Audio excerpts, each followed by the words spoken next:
Funkin' fans, welcome to the 400th episode of the Nice Guys on Business. If this is your first time listening, please get out now while you can, before it's too late. The 2 rules of magic. Rule number 1, never do a trick twice for the same audience. Rule number 2, never tell people how you do your trick. We're going to defy both of those right now. Yeah, whatever. Okay, next topic. Let's do it. I'm not quite ready to get to the next topic. I have to comment on that last story first. Are you ready? Yeah, go ahead.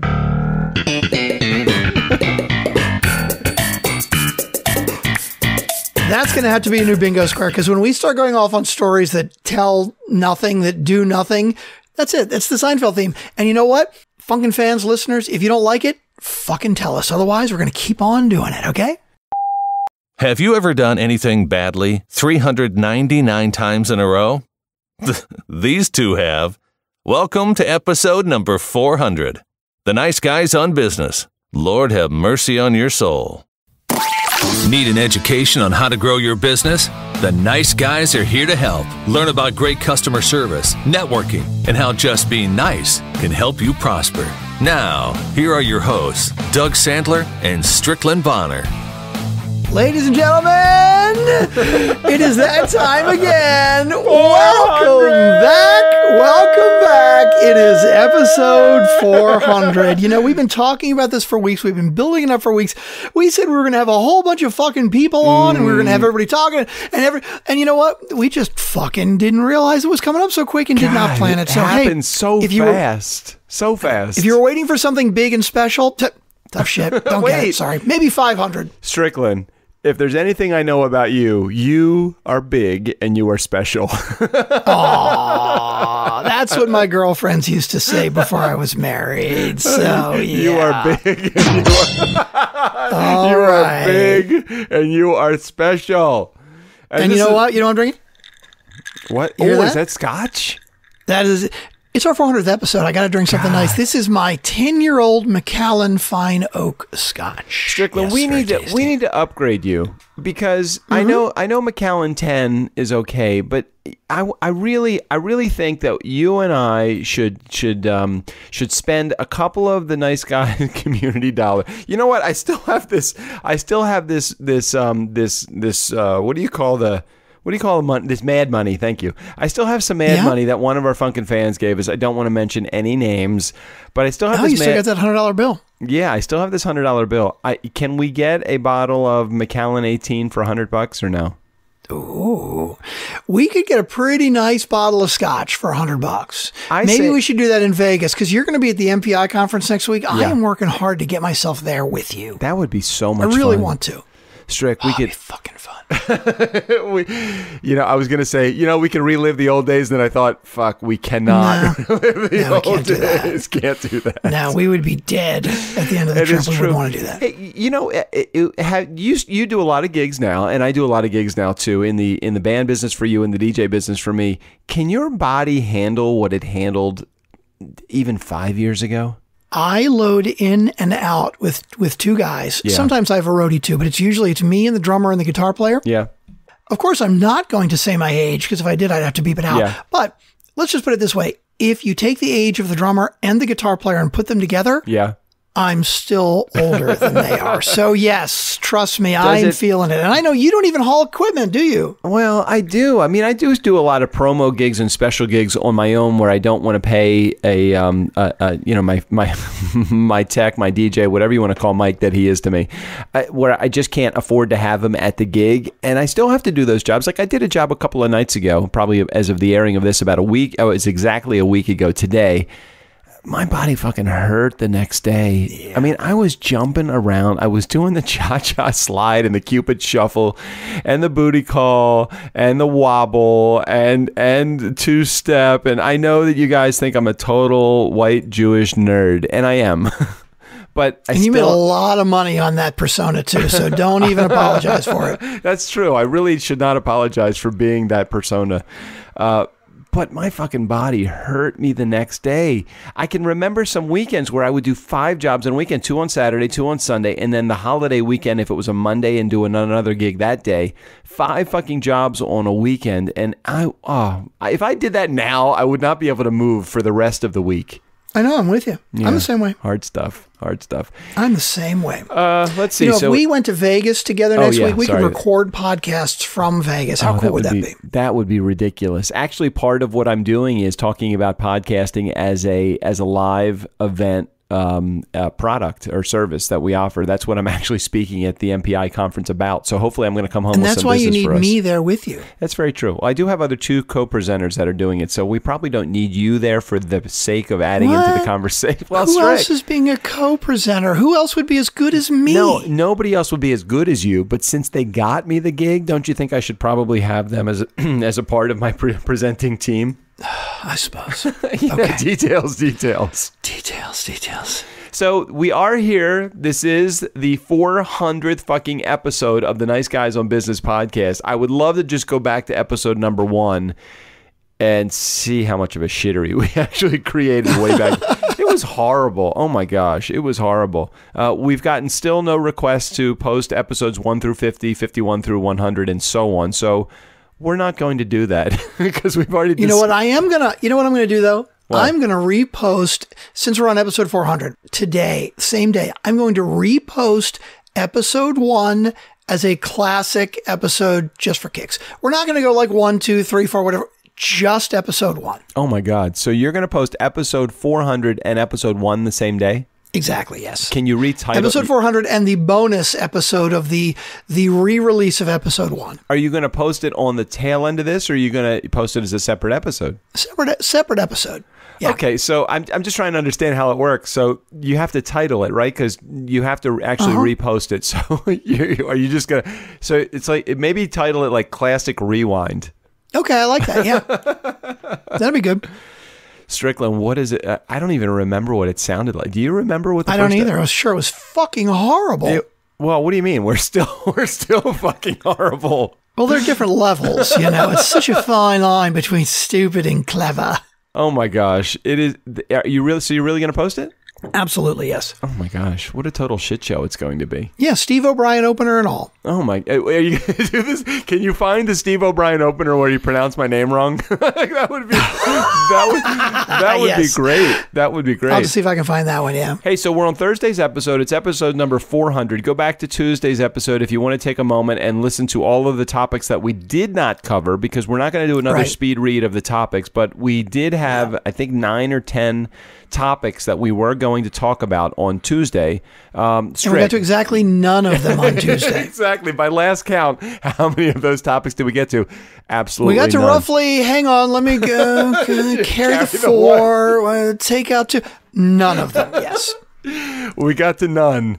Absolutely none. But we did have, this has been a special week. This is a week of specials. We have 2 guests that are actually repeat guests on the show. Tim Fargo was Monday's episode, and Tim, of course, owns Social Jukebox, and also, not only is he a repeat client for the 3rd time on the show because he's so fucking awesome, but Tim is also a TurnKey Podcast client for us. And Croft Edwards. Does that make him a 3-time loser? 3 times on our show? Well, I wouldn't quite call him a 3-time loser. Well, maybe I would call him a 3-time loser. Yeah, okay. But he's a nice guy, and we do like Tim. He has been a, let me say this about Tim Strick. You may not realize this, but Tim was an advertiser on the show in the beginning. I don't know if you remember that. That's true. He was. Social Jukebox. That's right. Social Jukebox was an advertiser on the show. Also, Tim Fargo is a TurnKey Podcast client of ours. Tim is by far the guy that has really helped us get to the next level. So appreciate that he has been that guy for us. He has supported us very much, unlike the 2,980 Patreon listeners that don't donate on Patreon. You know what I was just realizing? 400 episodes, right? We are right now making $95 a month on Patreon. Yeah. That's less than 25 cents an episode. Pretty fucking sad. Strick, I mean, our time is worthwhile. I mean, 25 cents an episode. I'd like to think so. Look, we are now, I feel like we're totally in the zone right now. Not just because we are getting $95 a month. Don't you feel like the business is really in that what's it called? That flashpoint area where I like the kid, but I think we're right at the tipping point where things are really starting to take off. Right. Yes. Yep. And I really think it would be funny if we could get 1 million downloads without being on iTunes. We should just cut off iTunes. I think when we get to 1 million downloads, that's when we just say fuck it to iTunes. Okay. I think so. I think that would probably be a valuable lesson for other podcasters to learn. I'm going down to NSA, the National Speakers Association meeting next month, and one of the things that I'm going to talk about is successfully monetizing your podcast. How can you talk about something that we know nothing about? Nothing whatsoever. We want to say that we know nothing, but let me say this. We actually have, Strick, we've done this the right way.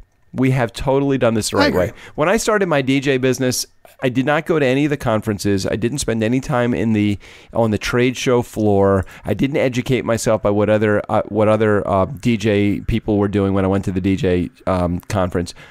But I learned it all on my own through the School of Hard Knocks. And truly, I feel like over 400 episodes. I know it's 400 fucking episodes, but goddamn, can we just stop talking about us? Because we did that so much on Tuesday, we didn't even get to a fucking topic. Let's get to the topics. Not that none of them are about us. I think they're all about us. All right, Strick, I'm ready. Pull a topic out of the fucking... Let's stop talking about us so we can pick a topic that's about us. Right. All right, I'm ready. Like the Swedish Fish story. You were so excited to tell the Swedish Fish story. I have no idea what the hell you're talking about. I can't believe that I have never told you this story. So let me... You told me you hate Swedish Fish, but I don't remember why. Okay, so I have an aversion to Swedish Fish. In 1980... Okay. Now, you have to help me because I can't remember. I was looking up last night so I could prepare for this story. I was looking up last night what journey... By the way, that year that you just said? Yeah. I'm going to beep it out.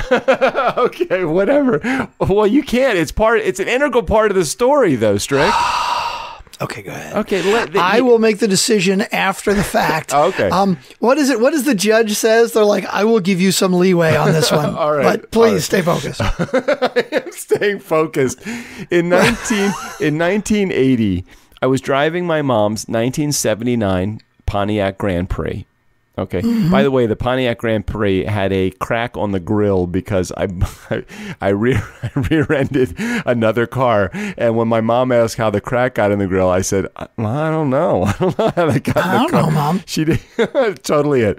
Anyway, so I'm driving my mom's 1979 Pontiac Grand Prix in 1980. I'm driving down. The road was Labyrinth Road by my high school.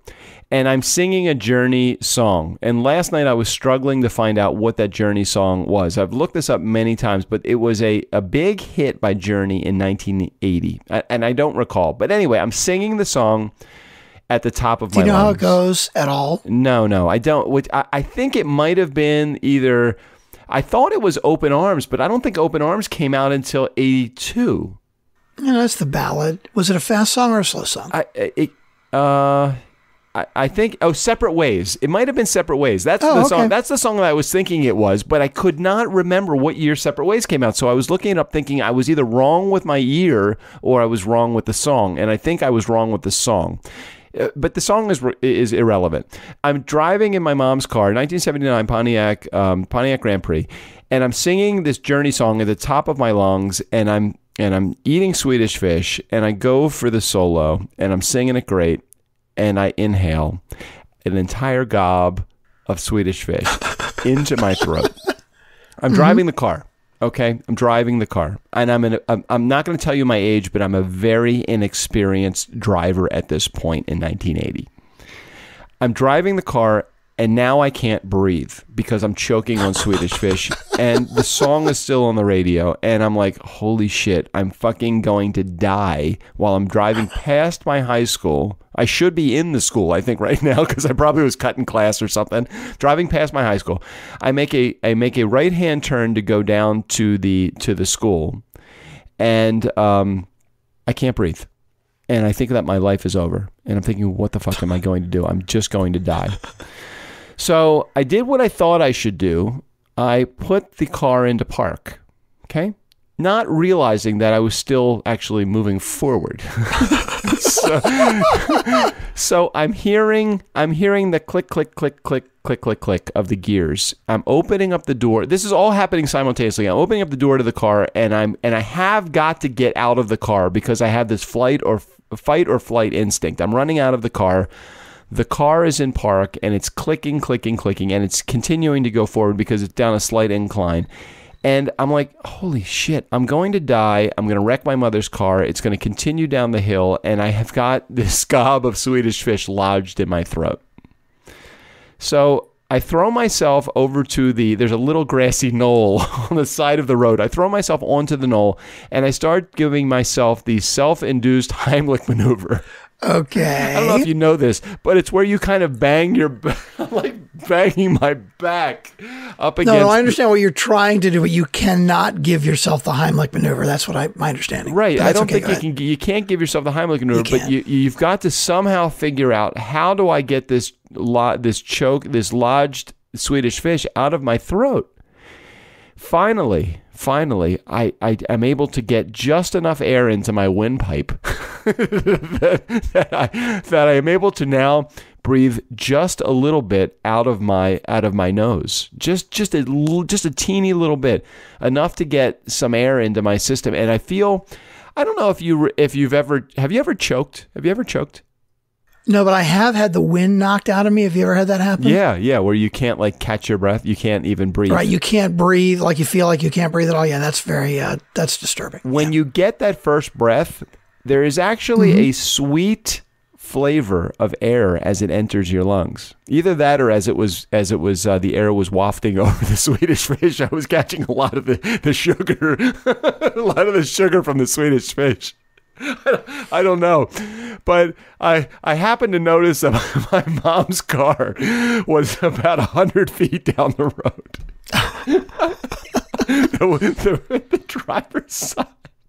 The driver's side door wide open, and the car right wheel up on the curb. So Doug, it was kind of like this, right?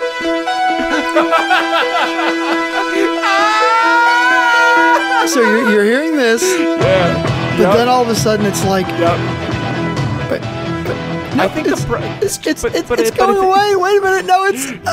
But I think the part of the problem. Oh yeah, right. The car. Yeah, right. The car as it's driving away, you're hearing the fading. But look up the year that song was released. 1983. Yeah, I don't think it was that song, because this was definitely. I was definitely. Well, it obviously wasn't if it was 1980. It was definitely 1980. But I was looking back to the songs that were released in 1980, and I don't recall that it was a song that was it wasn't 1983. It had to be 1980, but I cannot recall the song. I just remember it was a Journey tune, and I remember singing at the top of my lungs. That's all I can remember. Okay, Departure was their first semi-big album that it came out in 1980. Not the song. Now, Any Way You Want It. Now that's the one that I was thinking it may have been. Any way you want it, that's the way you need it. It could have been. I seem to recall. The only other one from that album that would have been played on the radio would be Walks Like a Lady.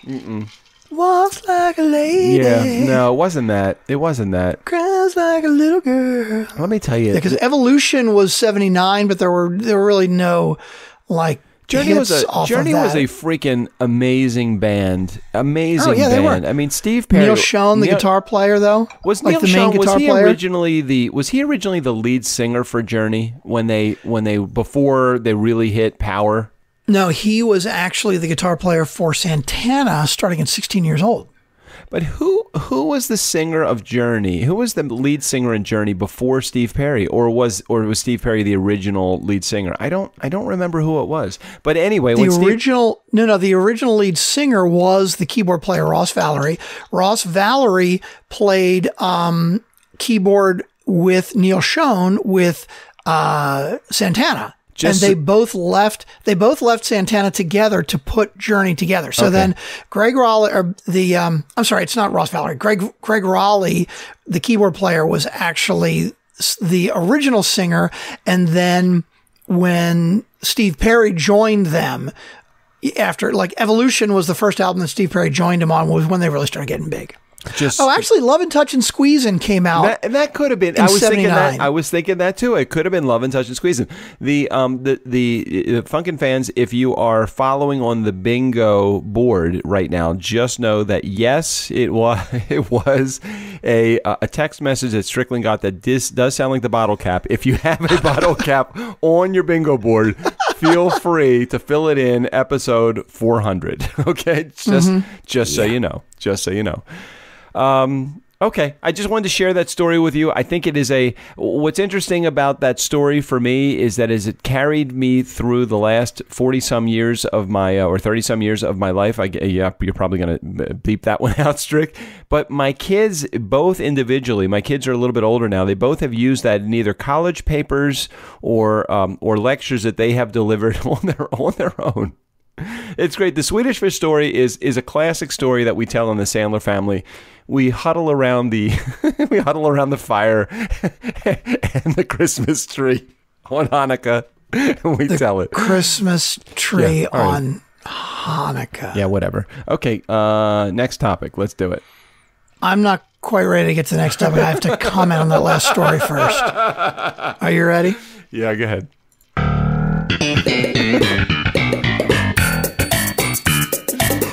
Yep. That's going to have to be a new bingo square, because when we start going off on stories that tell nothing, that do nothing, that's it. That's the Seinfeld theme. And you know what? Funkin' fans, listeners, if you don't like it, fucking tell us. Otherwise, we're going to keep on doing it, okay? Strick, but the reality of it is that story does have some great morals. You can probably pull a good moral out of that story at some point. I just don't know what it is. Just don't know what. You can. So a buddy of mine, when I was in college, a buddy of mine had it was a 4-speed, right? So it was like a manual transmission, right? Mm-hmm. And it would, pop out of gear sometimes if you're not paying attention, right? Yeah. One time, I went to, it was at the Timonium State Fairgrounds. I don't even remember why I was there, right? But it was this big, huge, open parking lot. Yeah. And so I pull in and park, and I get out of the car, right?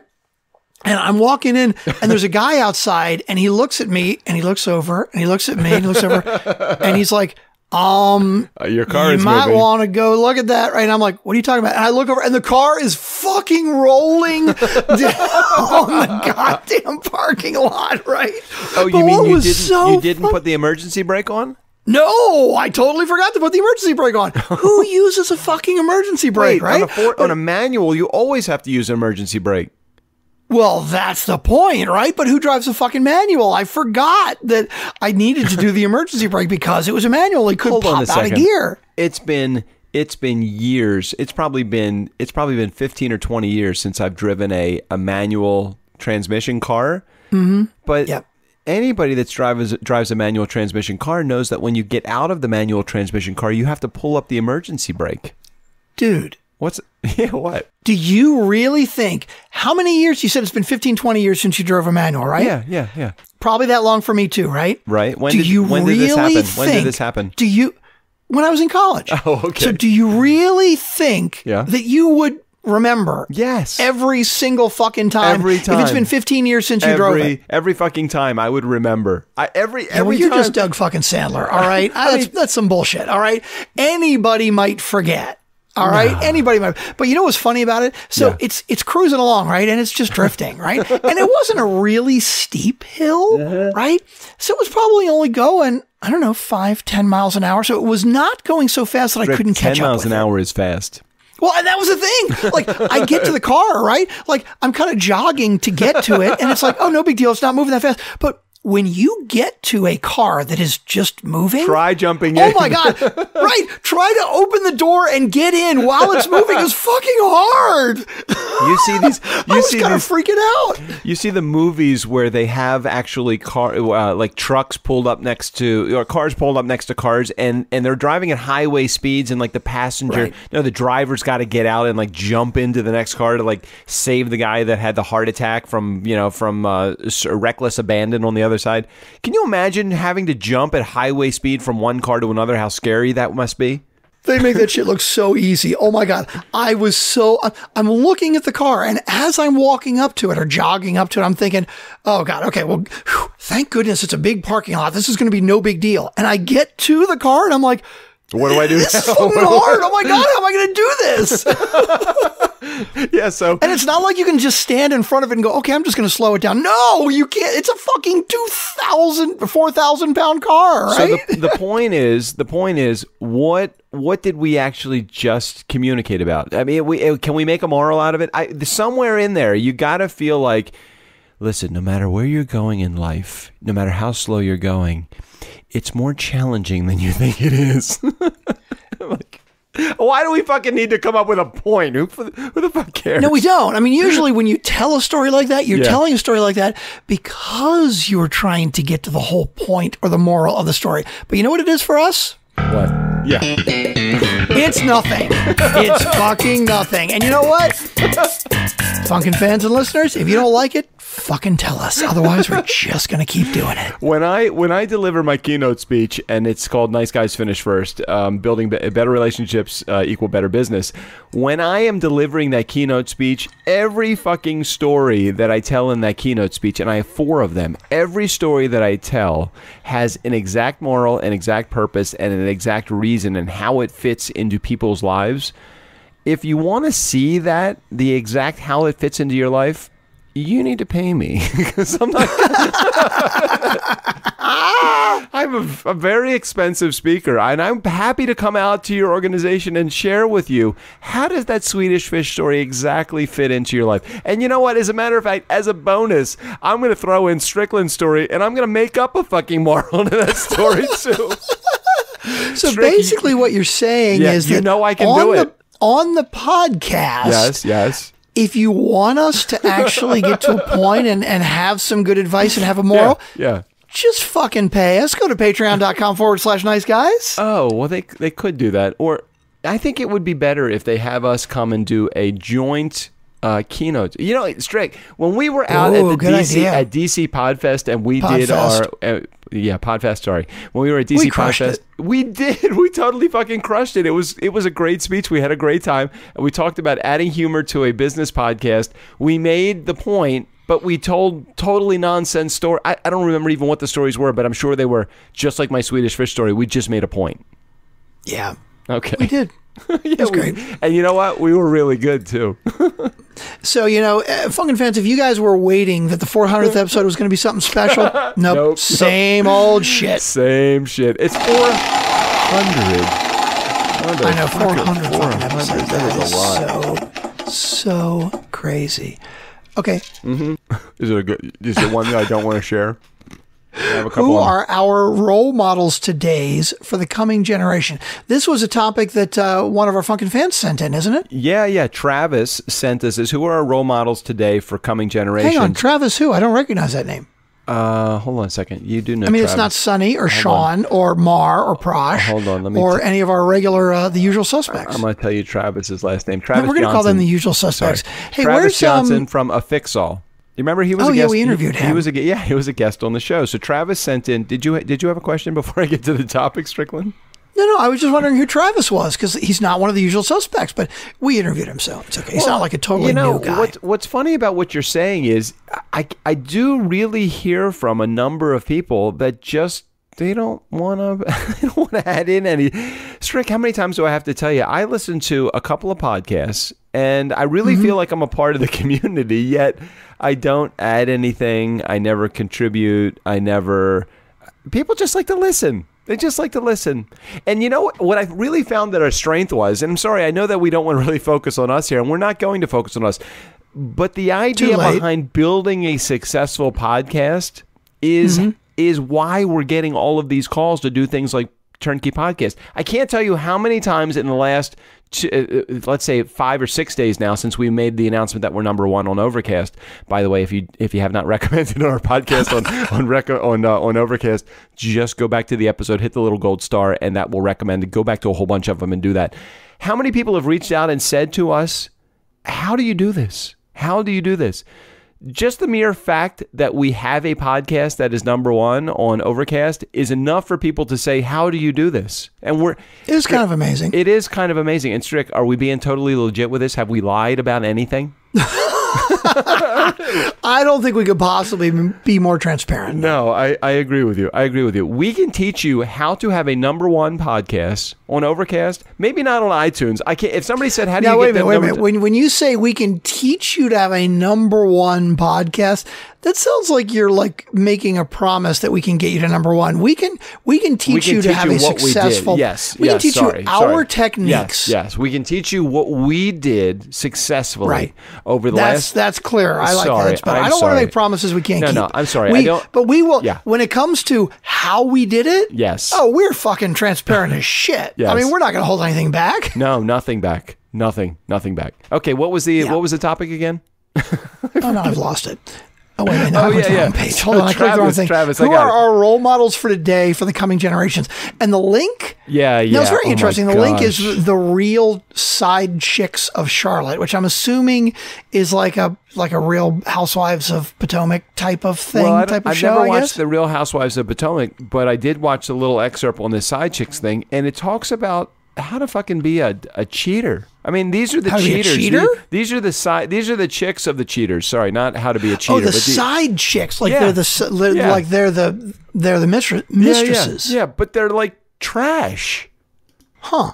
So Travis's point was, who are the role models that we're actually setting? Who are our role models today? He made an example of the housewives, the whole thing, and he used as an example, and he sent us a link, or he shared with us the name of the show, this thing called Side Chicks. What is it? What is the name of the show? Is it actually called? Yeah, I think the show is called The Side Chicks of Charlotte. You've got to watch this. You've got to watch this stupid. Well, I'm looking at the article right now, and it's very interesting. I don't want to steer too much into actually giving business advice, because I know this is a Tuesday or Thursday show, but I got to tell you, I find it very interesting because everybody complains about the reality television and about the shit that's on TV and the crappy role models and stuff. You know what? I can't remember who said it, but years ago, there was somebody, I don't know, Eminem or somebody that was, not a very good role model, right? Yeah, somebody that was a big star that did bad shit. And basically their attitude was, you know what? I'm not a fucking role model. Now, I personally disagree with that idea, right? If you have people following you and listening to you and you're very popular, I do think you have a bit of a responsibility, but I'm just going to play devil's advocate and take his side in that, you know what? Just because you're famous doesn't necessarily mean that you have the responsibility to be a role model. I think you should. But then the other side of it is everything with our society today, especially television, because by the way, it costs a lot of money to produce a television show, even if it's a reality show. You've got writers, you've got production. And do you know how they continue? They continue because we watch. And as much as I hate to say it, the shows that stick around, the fucking Kardashians, right? Like, I've never seen an episode of the Kardashians. I haven't either. I don't even know what it's about, but other than just is it about like gossip and just craziness? No, I have no idea. I've never watched either, but like Keeping Up with the Kardashians, right? Yeah. Like the only way to get them to go away is to stop watching them. Because as long as people keep watching, the advertisers will keep buying, the ratings will keep going up, they'll keep making money. As soon as there are no ratings, there's no more show, but there's no other way around it. So if you get the entertainment that we pay for. So you're saying if you want the nice guys to go away, just unsubscribe to the show? No, you can't get rid of us that easy. Because we will find your ass.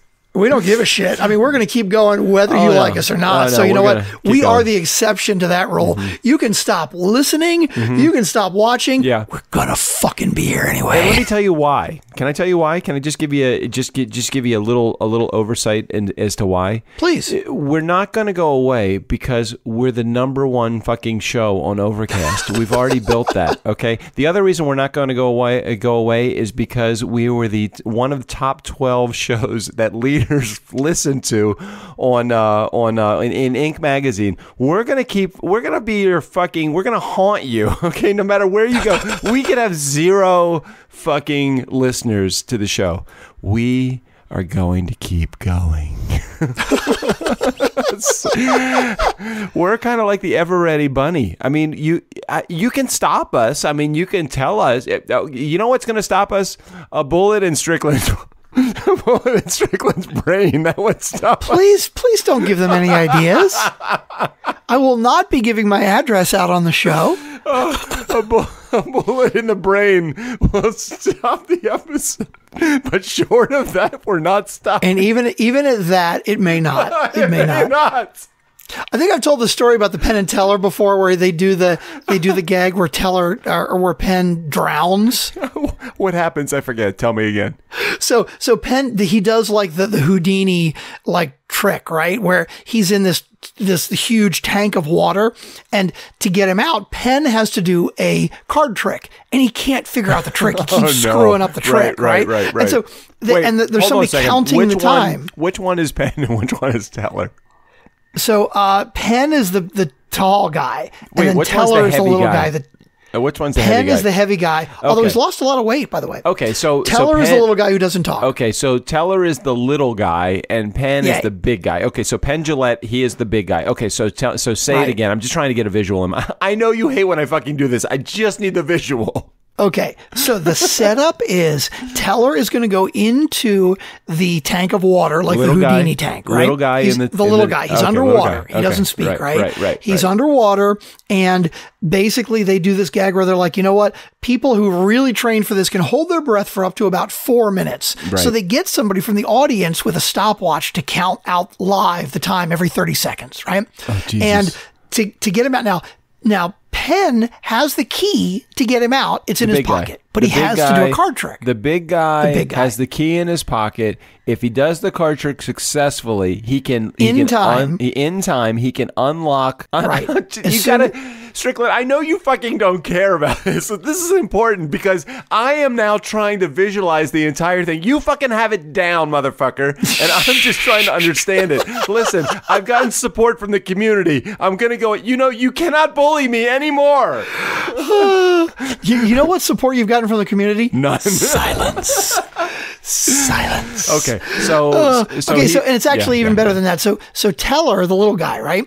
He actually has the key in his hand. Yeah. Like he has one hand that is up through this little hole in the water tank, and he's holding onto the key. And he basically says, "I'm not going to give Penn the key until he finishes the card trick." All right, but you missed an important point here. If Teller can't speak, how does he say that?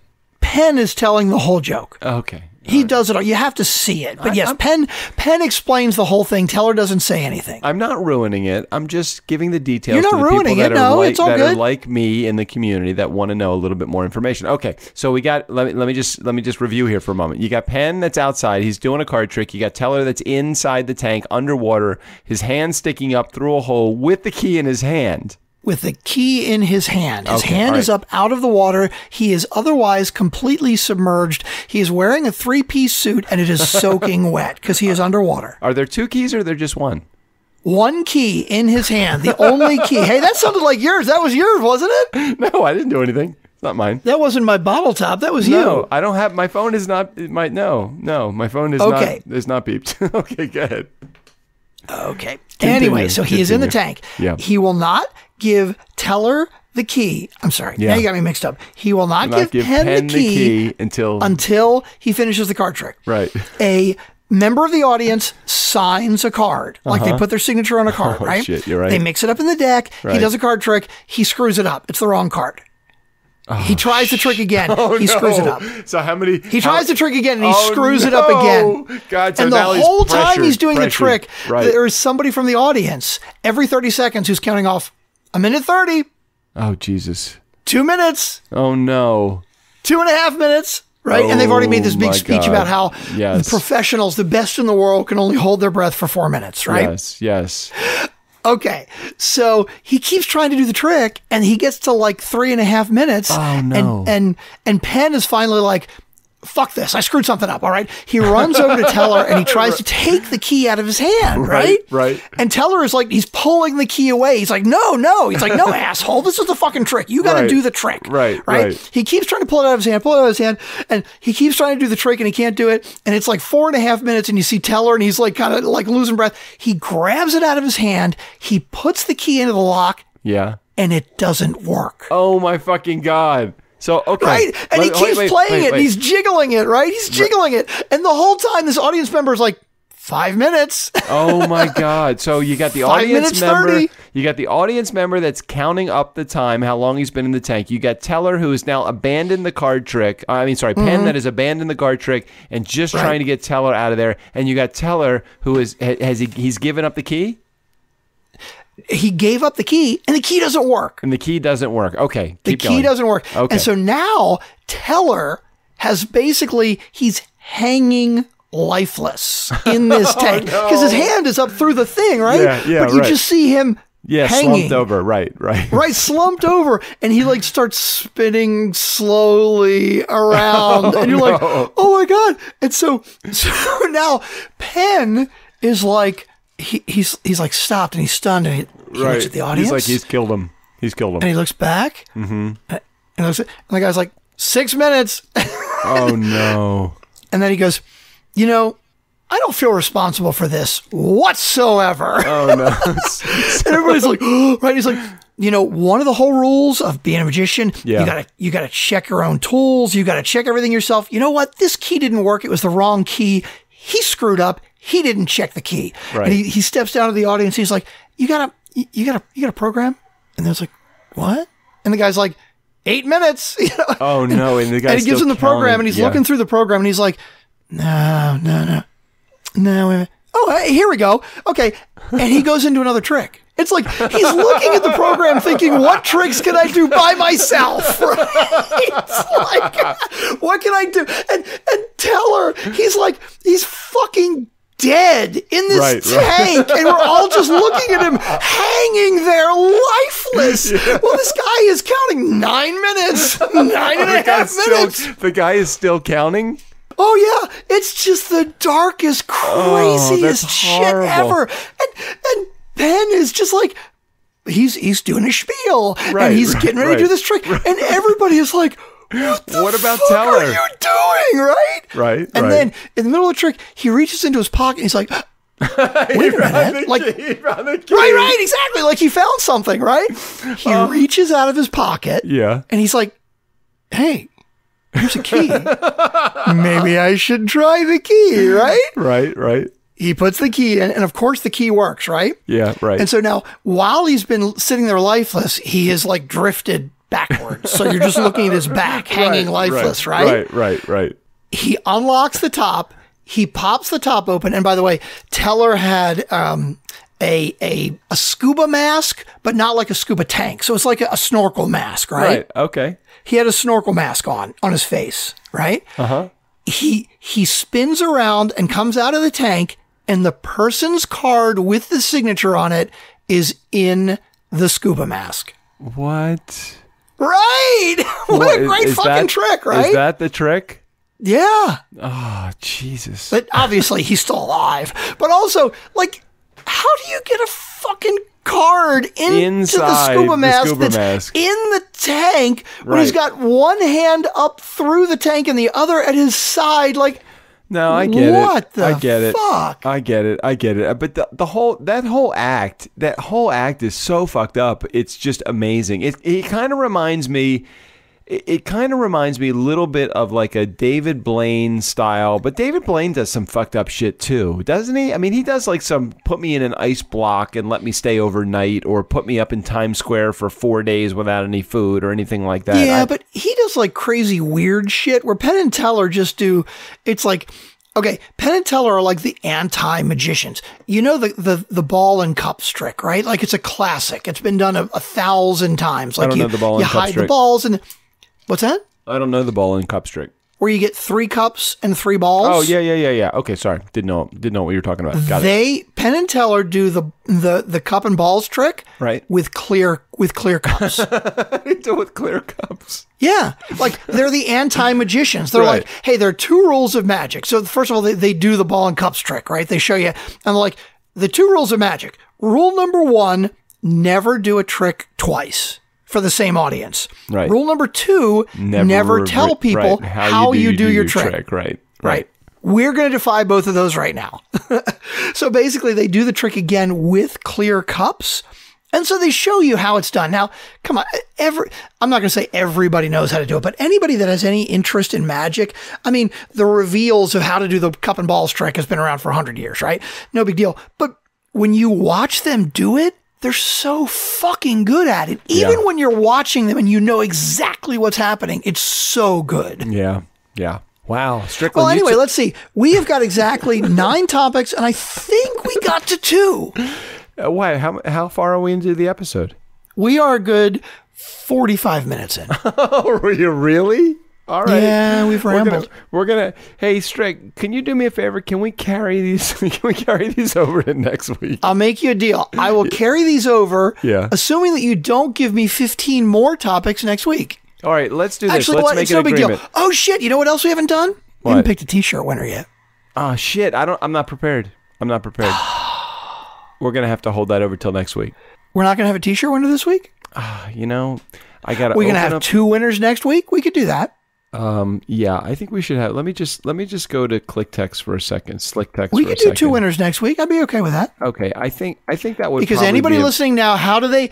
Why don't you tell them how they get entered to win a T-shirt possibly? Okay. Yeah, we didn't really cover that. So no, we didn't. We're going to cover that. So, Funkin' fans, nice guy community, ladies and gentlemen, welcome back. Here's how you enter in to put yourself into the option of winning or the potential to winning a T-shirt. All you need to do is text the word "nice guys," no spaces, to 31996. Okay, there's a very, very, very good chance that you could win a T-shirt just by texting the word "nice guys" to 31996. I mean, do you know why there's such a great chance of that? Why? Because nobody fucking does it.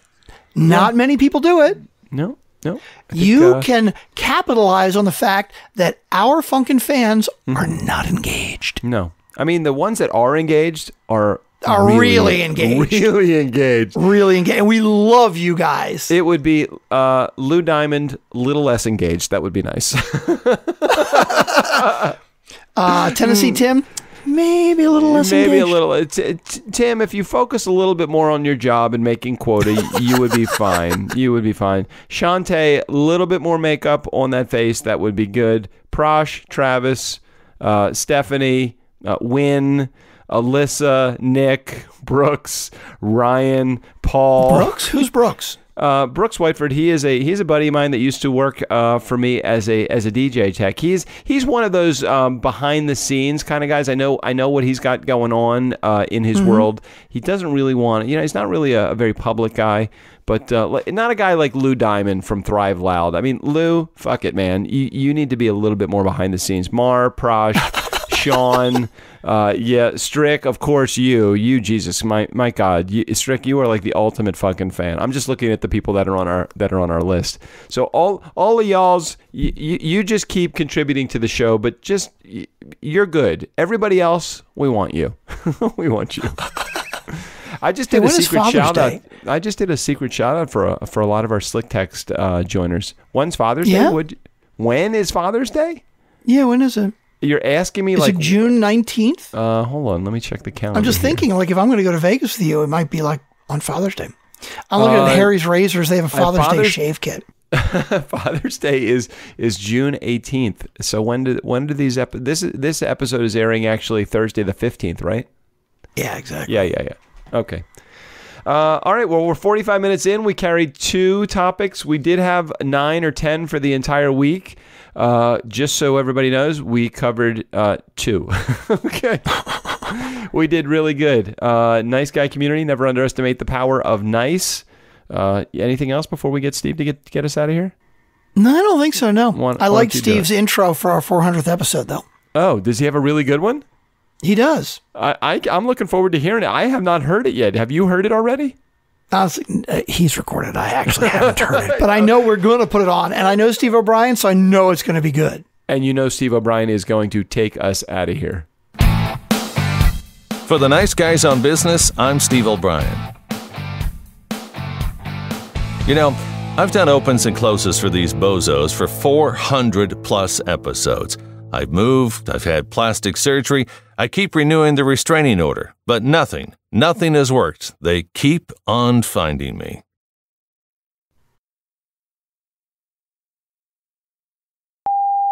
Giving us 400 reasons to sit in the corner and cry in the fetal position. This is the Nice Guys on Business. Testing your gag reflex 399 times. Here comes episode number 400. The Nice Guys on Business. This Greek tragedy just keeps on going. Welcome to number 400. It's the Nice Guys on Business. Well, it's too late to turn back now. I believe I'm falling in love with the Nice Guys on Business. Welcome to episode number 400. There's no turning back now. Well, looks like they picked the wrong week to stop sniffing glue. They picked the wrong week to quit drinking. They picked the wrong week to quit amphetamines. Looks like they picked the wrong week to stop being assholes. Well, looks like I picked the wrong day to give up the Nice Guys on Business podcast. That and sniffing glue. Not that there's a difference.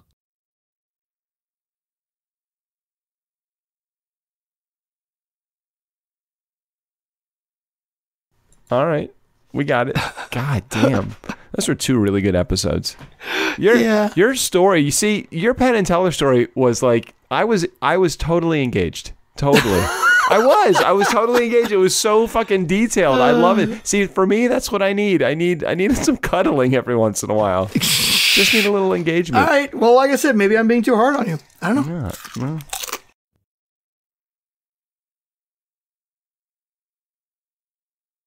You're still here? It's over. Go home. Go.